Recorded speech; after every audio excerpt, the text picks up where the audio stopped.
Bonjour et bienvenue dans cette nouvelle émission d'Astro Vidéo qui a lieu donc pour ce 9 novembre 2015.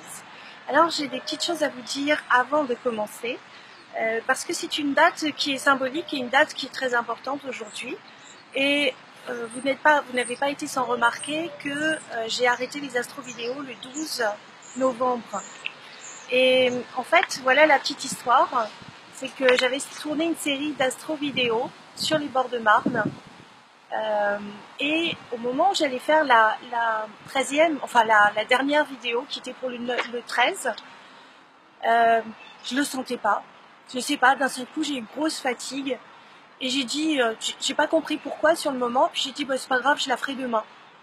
Et puis le lendemain j'ai pas eu le temps et après je le sentais plus du tout. Après je me suis dit qu'est-ce que je fais, je continue ou j'arrête. Ça a été une très grosse remise en question. Je fais part de mes états d'âme. Et je me suis dit, qu'est-ce que je fais? Je continue ou pas? Et puis, il y a beaucoup de personnes, ça m'a beaucoup touchée. Vous m'avez demandé comment j'allais, pourquoi je faisais pas d'astro vidéo. Est-ce qu'il m'était arrivé quelque chose? Non, j'allais très bien. Et en même temps, j'avais, si vous voulez, un état d'âme comme tout le monde. Et j'ai décidé de reprendre le collier. Mais ce sera peut-être un petit peu différent parce que nous arrivons en période de plus en plus troublée. Ça, je l'avais annoncé. Ce qui s'est passé le 13 novembre, je l'avais capté déjà à peu près, pas de cette façon-là, mais je savais qu'il y aurait des attaques de groupes de personnes armées. Je l'avais vu à l'été 2010. Je l'avais annoncé à la radio en janvier 2011. Et puis, on n'a pas accès au temps en voyance. Donc, c'est un petit peu compliqué. Là, je sais qu'il va y avoir des temps très troublés et je me suis dit à faire des astro vidéos, je me mets en avant et ça peut être dangereux. Donc, je vais essayer de vous dire des choses sans que ce soit dangereux pour moi parce que c'est aussi important et je pense que vous allez comprendre ce que je veux dire quand les temps vont arriver. En attendant, je vais essayer de vous donner des clés. Ça, c'était le premier point, donc je reprends du collier.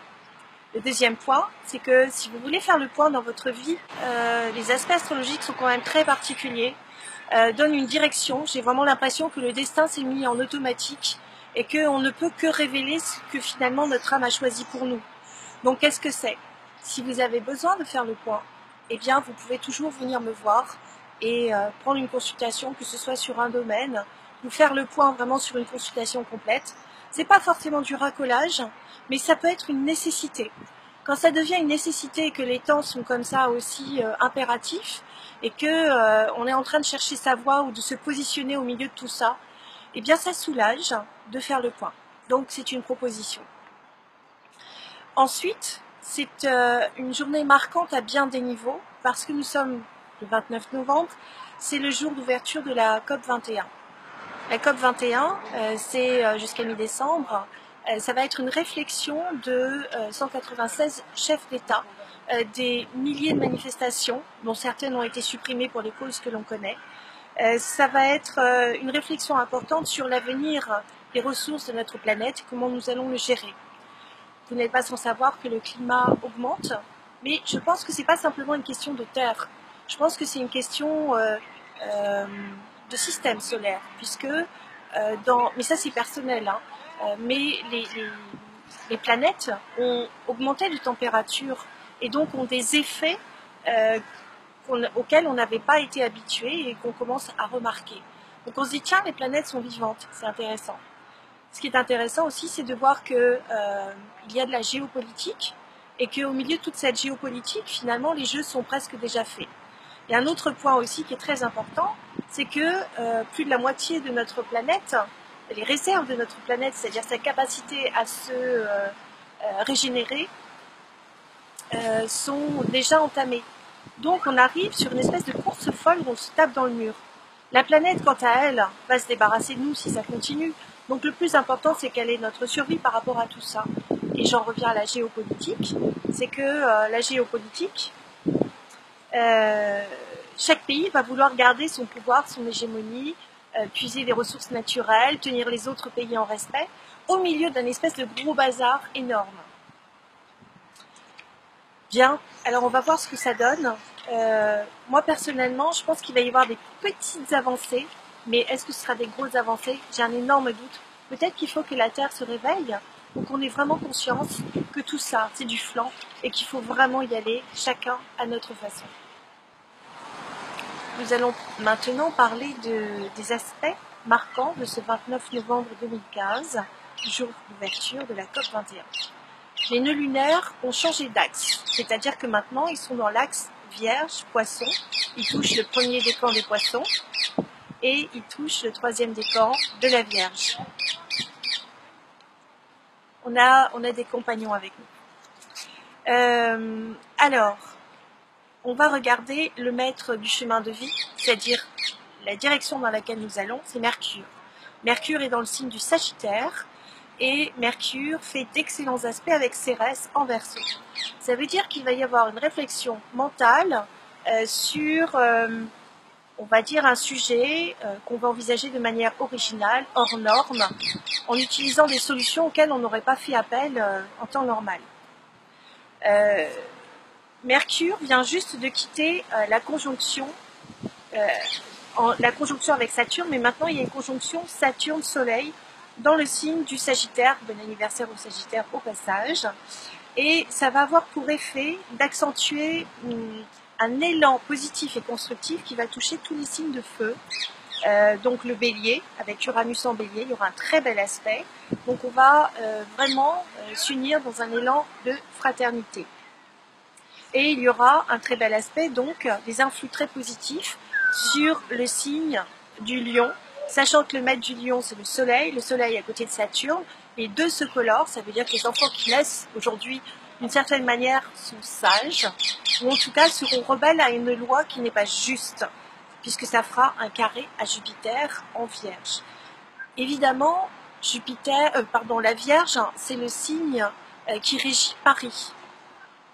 Je suis pas super emballée par rapport à la sécurité dans Paris. Vous allez me dire, mais oui, mais bien sûr, c'est évident, 196 chefs d'État dans Paris, réfléchis. Eh ben oui, je réfléchis, mais astrologiquement parlant, c'est pas bon. Il peut y avoir encore des retards, des blocages, des difficultés qui touchent la loi, qui touchent la mise en œuvre de projets positifs. Donc il faut faire très attention, d'autant plus que le Soleil et Saturne seront au carré de Neptune dans le signe du Poisson. Alors Neptune sera direct, donc on va dire que l'énergie de Neptune enfin arrive sur l'extérieur, donc à notre conscience. En l'occurrence, Neptune c'est l'eau, ça peut être le virus, ça peut être le gaz, c'est volatile, ça peut être le flou avec la purée de poids du brouillard de Londres. Au carré de Mercure, ça peut être le mensonge, ça peut être quelque chose de médical, puisque Mercure étant le maître de la Vierge est à l'opposé du Poisson. Dans le Poisson, on a Neptune et en face, on a Jupiter. Donc, il peut y avoir quelque chose qui peut toucher les hôpitaux, qui peut toucher les virus, qui peut toucher ce qui est volatile, quelque chose qui n'est pas clair. Mercure, ça peut être le messager des dieux ou le roi des voleurs. Il peut y avoir une sorte de délinquance à côté de Saturne. Saturne, ça restreint, ça bloque pour obliger à se renforcer intérieurement. Et Saturne, c'est le maître du Capricorne, donc un signe de terre. Donc là, il va falloir avoir les pieds sur terre. Il va falloir être vigilant, organisé, sérieux, positif. Ça fait donc, je disais, un bon aspect avec Cérès. Un bon aspect aussi avec Mars qui sera conjoint à la lune noire moyenne. Ça veut dire qu'il va y avoir, Mars c'est le maître du Bélier, et on sait que dans le Bélier on a Uranus qui fait un bel aspect lui avec la conjonction Saturne-Soleil. Ça veut dire quoi ce charabia? Ça veut dire qu'il va y avoir une action groupée, constructrice pour un sujet qui concerne effectivement la pollution terrestre, notamment la pollution par l'eau. Je suis sûre qu'il va y avoir énormément de réflexions par l'eau. On va aller voir du côté de la Terre, c'est Capricorne. On va aller voir Pluton. Pluton, c'est les États, c'est le symbole du gouvernement. Pluton, c'est aussi le symbole du pétrole. Alors, on voit que ça fait un carré avec Mars, justement, Mars en balance. Et évidemment, il y a des bagarres pour l'hégémonie liée au pétrole, ou en tout cas aux énergies fossiles. Pluton fait un carré à Uranus, donc là, il est hors de question qu'on perde sa liberté ou qu'on s'aliène, ça c'est important. En revanche, Pluton fait un très bel aspect avec Chiron en Poisson. Je pense qu'on va quand même réussir à réfléchir et à trouver des solutions qui vont être innovantes, intéressantes et qui vont pousser en avant probablement la recherche. Parce que Chiron, le guérisseur sur la blessure, fait un sextile avec Uranus en Bélier. Uranus, ça va être aussi ce qui est chimie. Et ça va être, par exemple, on a cet homme de science, je ne sais pas si on appelle ça un savant, qui a réfléchi sur le fait que certaines bactéries pouvaient ingérer et dissoudre, enfin c'est avec mes mots à moi, hein, bien sûr, les particules radioactives. Et ça, vous retrouverez ça d'ailleurs dans le congrès d'Orps. Vous avez les DVD qui seront vendus, c'est sur Orps, l'autre planète. C'est une revue qui est éditée par Maxence Laillé, que j'ai reçue dans mon émission de radio il n'y a pas très longtemps. Et vous pourrez d'ailleurs écouter ce podcast sur mon site angélique.fr. Voilà, ça c'était la partie pub. Je reviens à Pluton. Pluton fait un trigone avec Jupiter.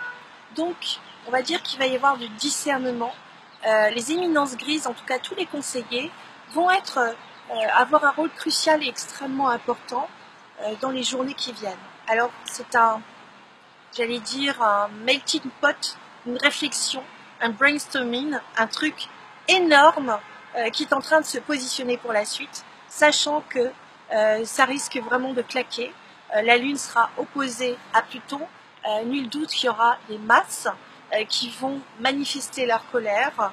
Les masses, c'est la Lune, en plus dans son signe en Cancer.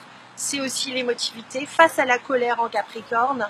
Comment on traite la Terre comme ça, mais finalement la Terre est une personne? Voilà, il y a beaucoup de choses à dire. On verra la suite dans la prochaine astro vidéo demain. En attendant, je vous embrasse très fort et je trouve que vous êtes des très beaux anges. Gardez vos ailes bien ouvertes et gardez vos sourires. Je vous aime et je vous embrasse.